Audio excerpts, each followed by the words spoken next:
రాష్ట్రంలో ఏ ప్రభుత్వం వచ్చినా ఎవరు తమ వద్దకు వచ్చినా తాము ఉన్నది ఉన్నట్టుగానే మాట్లాడతామని, దూరమైనా పర్వాలేదని సంపాదించుకోవాలి, దాచుకోవాలనేది కాదని విశాఖ శారదా పీఠం స్వరూపానందేంద్ర స్వామి అన్నారు.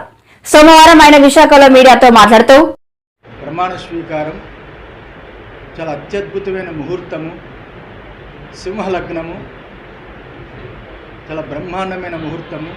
ఏమంటే ప్రశ్న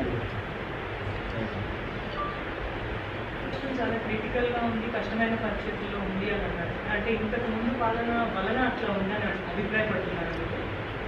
నేను ఏ రోజు కూడా నా జీవిత చరిత్ర 30 సంవత్సరాలు పీఠాధిపతిగా ఉండి ఈ రోజుకి 30 సంవత్సరాల్లో పరిపాలన విషయంలో నేను ఎప్పుడు మాట్లాడలేదు. ఎప్పుడు ఏ ప్రభుత్వంలో కూడా కలుగు చేసుకోలేదు. ఆ రోజుల్లో చంద్రబాబు నాయుడు గవర్నమెంట్ చూశాను, కొత్తగా వచ్చిన రోజుల్లో. తర్వాత రాజశేఖర రెడ్డి గవర్నమెంట్ చూశాను, కిరణ్ కుమార్ రెడ్డి, రోసయ్య, మళ్ళా చంద్రబాబు, మళ్ళా జగన్మోహన్ రెడ్డి. ఏ పరిపాలనలో కూడా నేను పరిపాలన విధానంలో ఎప్పుడు కూడా తలదూర్చలేదు. ఇది మీరు గుర్తుపెట్టుకోవాలి. నేను దేవాదాయ ధర్మాదాయ శాఖ టీటీడీ వరకే పరిమితమై, ముఖ్యంగా ముహూర్తాలు నాకు అదృష్టమో దురదృష్టమో తెలియదు, కానీ తెలిసిన దాన్ని ఉన్నది ఉన్నట్టుగా డైరెక్ట్గా చెప్పడం అలవాటు, లౌక్యం పెట్టడం తెలియదు. ఎప్పుడు కూడా అలా తప్పులుంటే చెప్పడమే అలవాటు. ఉదాహరణకి శ్రీశైలం ఏదైతే ఉందో ఆ శ్రీశైలం కుంభాభిషేకం చెయ్యొద్దని చెప్పింది నేను, దక్షిణాయనంలో చేయకూడదు అని ఆపింది నేను. జగన్మోహన్ రెడ్డి గవర్నమెంట్లో ఆపితే కోర్టుని మేనేజ్ చేసి ఉత్తరాయణ వచ్చింది కదా చేశారు. మాఘమాసం పుత్రనాశహ అని ఉంది ఆగమంలో, శైవాగమంలో. మాఘమాసంలో శైవాగమంలో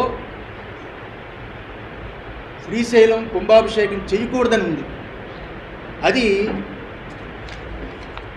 జగన్మోహన్ రెడ్డి గవర్నమెంట్లో దేవాదాయ శాఖ రాసి పంపించారు. ఇంకా చాలా ఉన్నాయి ఇందులో.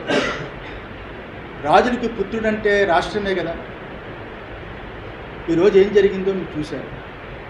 సింహాచలంలో ఆ రోజు ఎలా మాట్లాడానో చందనోత్సవంలో మీరు చూశారు.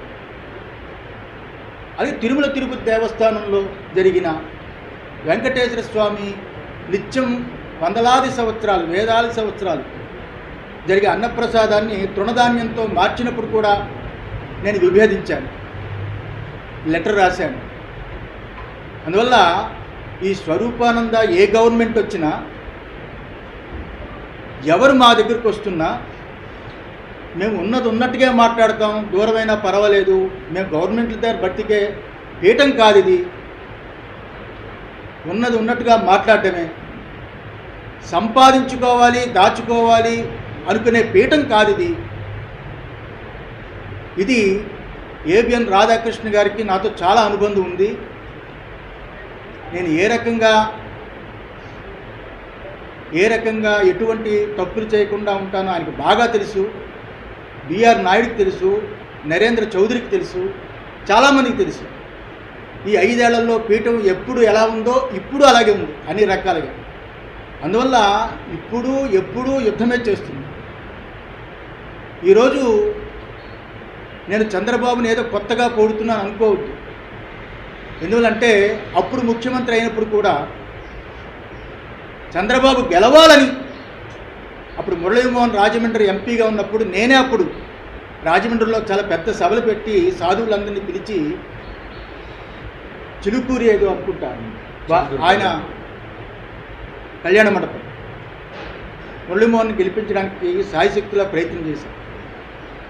అప్పుడు గెలవాలని, గెలిచినప్పుడు నేనే స్టేట్మెంట్ ఇచ్చాను. చంద్రబాబు గెలవడం చాలా సంతోషం. పురాణానాం ఆలయం కరుణాలయం నమామి భగవత్పాదం శంకరం లోకశంకరం. నమస్తే శారదాదేవి విశాఖపురవాసిని త్వామహం ప్రార్థయే నిత్యం విద్యాం శ్రియం చ దేహి. గత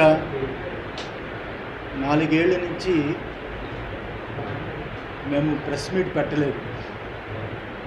ఇదే మొదటిసారి.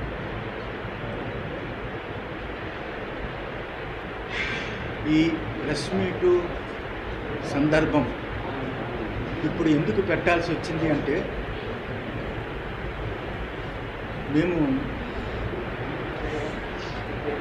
ఆదిశంకరాచార్యుల వారి యొక్క భాష్యాన్ని మాండూక్యోపనిషత్తు, తైత్రీయోపనిషత్తు, చాందోగ్యోపనిషత్తు తెలుగులో అనువాదం చేసి పుస్తకాలు ప్రింట్ చేసి ఇప్పుడు బ్రహ్మసూత్రాలు తెలుగులో అనువాదం చేస్తూ అది పూర్తయిన సందర్భంలో మధ్యలో ఒక్కసారి సింహాచలం దేవస్థానం క్రిందటి సంవత్సరం ఏదైతే ఉందో చందనోత్సవం, అప్పుడు జరిగిన ఘోరాతి ఘోరాన్ని అంతటి కూడా నేను అప్పుడు ప్రెస్లో మాట్లాడాను. ఆ తర్వాత పీఠంలో ప్రెస్ మీట్ పెట్టి ఇది మాట్లాడాను. ఎందుకు అంటే ఎవరితోటి మాకు విభేదాలు ఉండవు, మేము స్వాములం, పీఠాధిపతులం, ధర్మం కోసమే పోరాడతాం. కానీ ఈరోజు ప్రెస్ మీట్ పెట్టింది ఎవరికి భయపడి కాదు,